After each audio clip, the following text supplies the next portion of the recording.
To the beginning of part 2.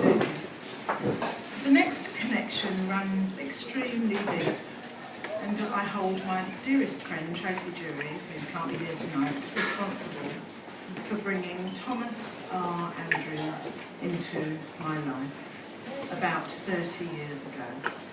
Longer than some of you have been alive, I think. Thomas was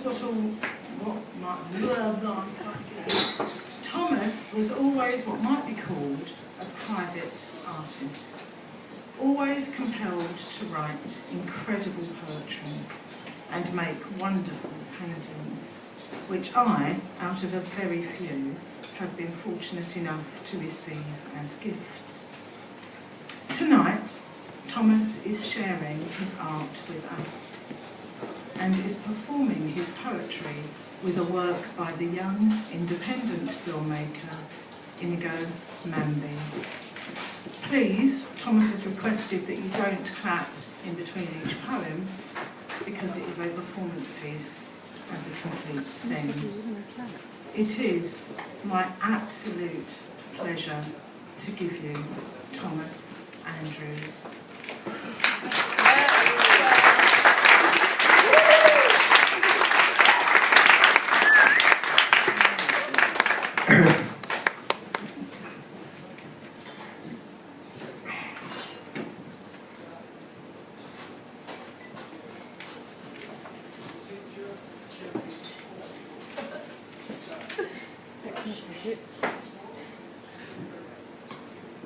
An end to smoke.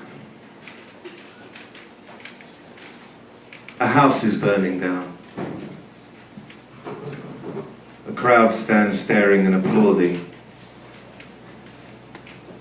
Children in party clothes begin to gather. Some people arrive in carriages and begin to prepare food on trestle tables. A band springs up through a trapdoor in the lawn in the front of the house.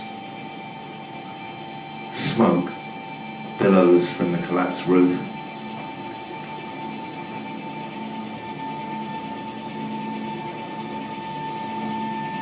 This house was built on the site of a ruin of a previously burned house.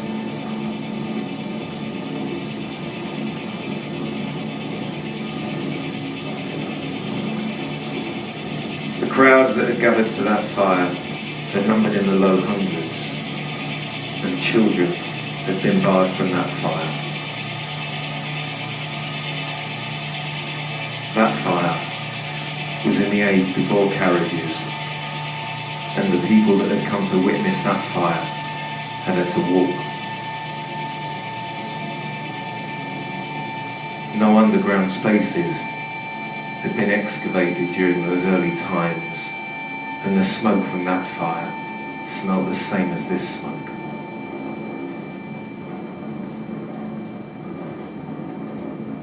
In the future, all houses will be fire retardant, and they'll be built to last. People will not exist in the form that they do now. Children will not exist. No movement to or from any destination will be possible then. No space will exist that could be described as internal or external. There will be no need for smoke.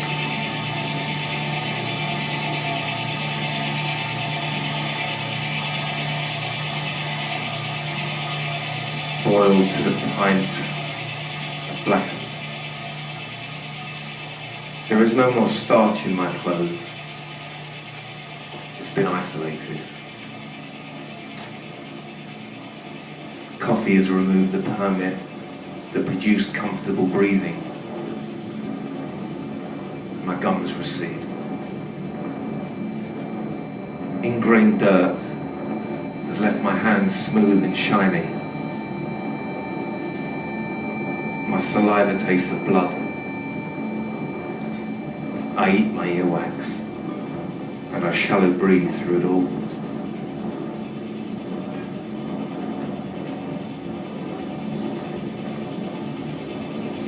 planning my attack on my friends as scale collects in the kettle. The base of the taps leak water. Piss splashes in the sink. Damp emerges through the walls. Hairs sprout. Items of trust have been replaced.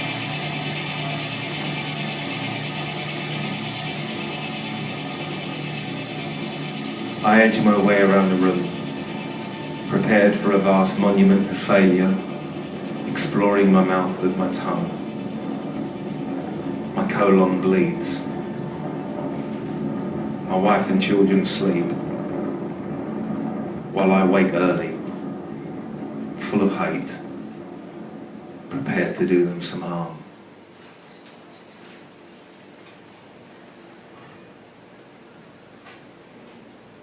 The death of the scarecrow. A scarecrow died one day on the roof of a block of flats. He simply sat in an old chrome chair and he died. He was very thin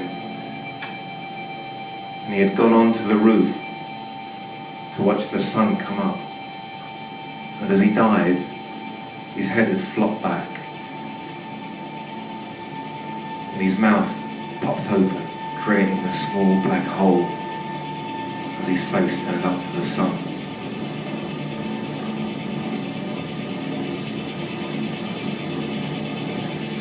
The police were called to remove the scarecrow from the roof, and a small crowd had formed. Small, because it was still early in the morning.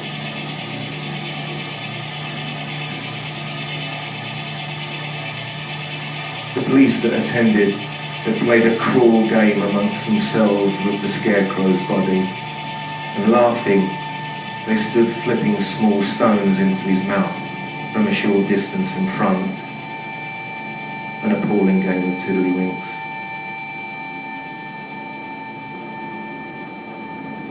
One of the scarecrow's friends had become incensed with the police about this,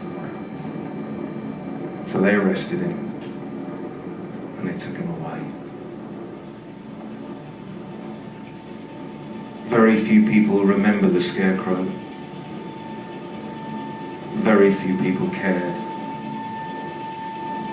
But we remember him, as he was of our kind.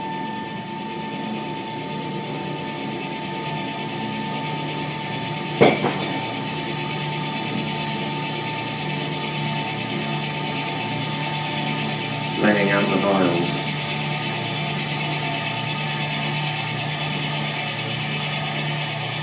I move as an external organ filled with silver blood in a past inhabited by mothers, sitting next to rows of silver trees. This tree bears steel leaves and sits in a skin of translucent sand. I eat with my wife and child in a world inhabited by mothers.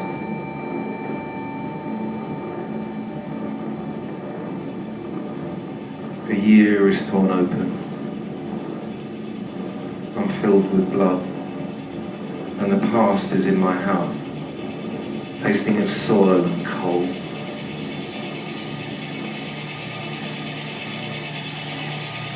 This resort is full of boats. The holiday makers are external organs. The glass wall around the tree is cracked, and the restaurants are full.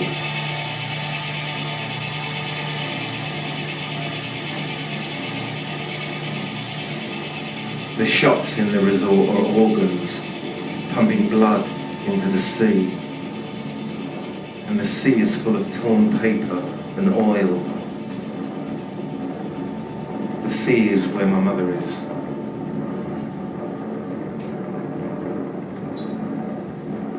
The heat opens the past up like a fist.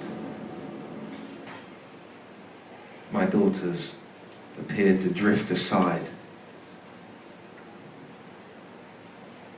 We become immobile and tense. The only ritual available is sleep.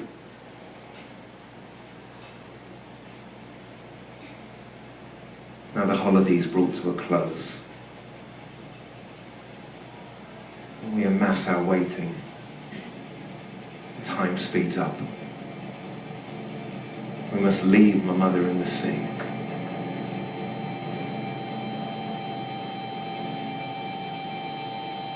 We move towards the dugouts, dropping our luggage into the water.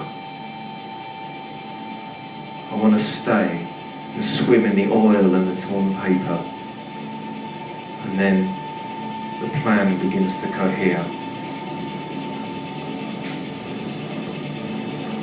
I can meet my mother during one of my early morning swims, or I can meet her on the road during a morning run. But as leaving has become impossible, leaving is all I've been trained to consider.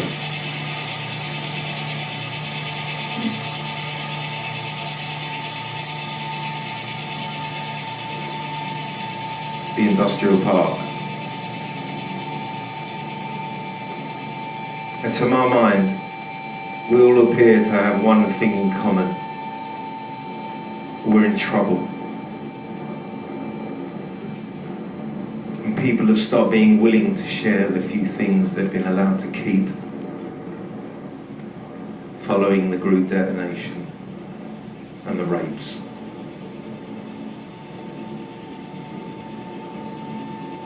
Steel grills have been erected around the industrial park to keep out the gypsies.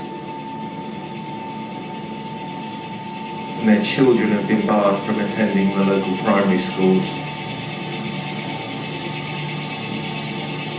Their men barred from drinking in local pubs. Gypsy children barred from entering in the three-legged race in the local park.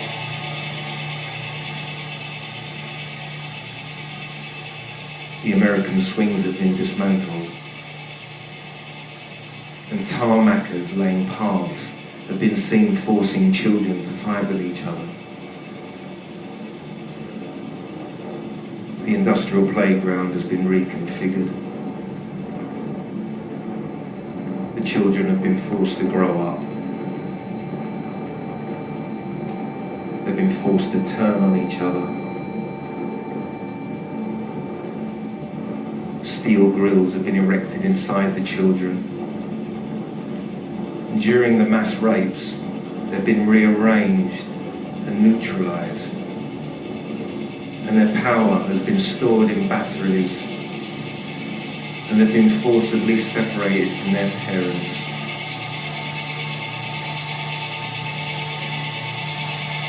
Their dismantling has taken some time, but now it's over.